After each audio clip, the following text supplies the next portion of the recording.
Hey, my people from YouTube.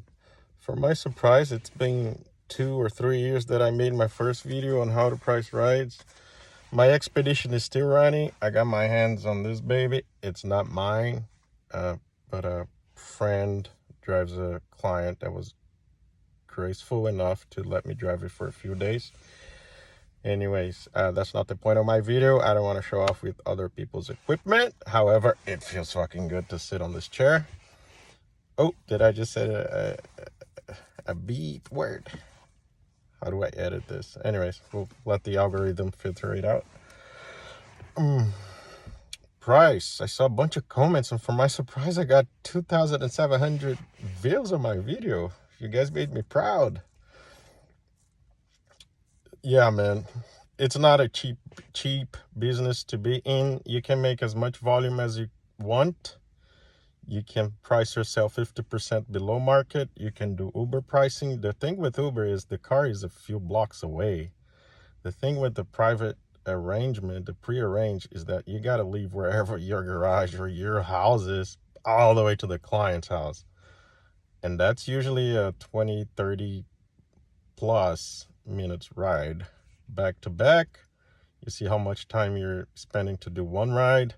Price yourself correctly. If you spend money on clothes, if you spend money on car washes 2 or 3 times a week, if you are up on the maintenance, if you're on top of your maintenance of your car, factor that in. Have a set amount, a minimum amount. If you price yourself too high, you're going to get fewer jobs. If you price yourself medium, you get more jobs, obviously. And if you price yourself cheap, you get a lot of jobs. Associate with other limo companies in your market, get proper licensing. Insurance. I got a lot of questions about insurance. They're a pain in the rear. Every year they go up, whether you like it or not. I feel like my agents are always trying to nickel and dime every chance they can. Unfortunately, it's an industry that needs to be disrupted because they're pricing us for whatever makes sense for them, I guess, because there are too many accidents in California. But then there's always a reason to price it up higher. Hate them or love them, you still need them. It's like finding a good mechanic. They're not perfect, but you need them, and it's the ones that make fewer mistakes, that you're going to stick with. My current broker has made some mistakes, but still, the guy when he wants, he communicates well enough to the point that I always renew with him. I don't know if I'm going to renew with him in the future, but so far, that's my current take on insurance companies. My previous carrier went out of business here in California, or stopped doing business here. It used to be Nationwide, the one that does the football ads and all that. Apparently people crash too many limos in California, or a lot of drivers do Uber, and that's another issue with them. They don't like it because you expose yourself a lot. Uber does carry insurance, but it's a very gray area. And if you look up on the PUC, Public Utilities Commission website, you can see that Uber has insurance on top of insurance. They're required to, but for some reason they still want Uber black drivers to carry their own, but the insurance companies don't approve us driving for Uber. So it's a very gray area. Be careful.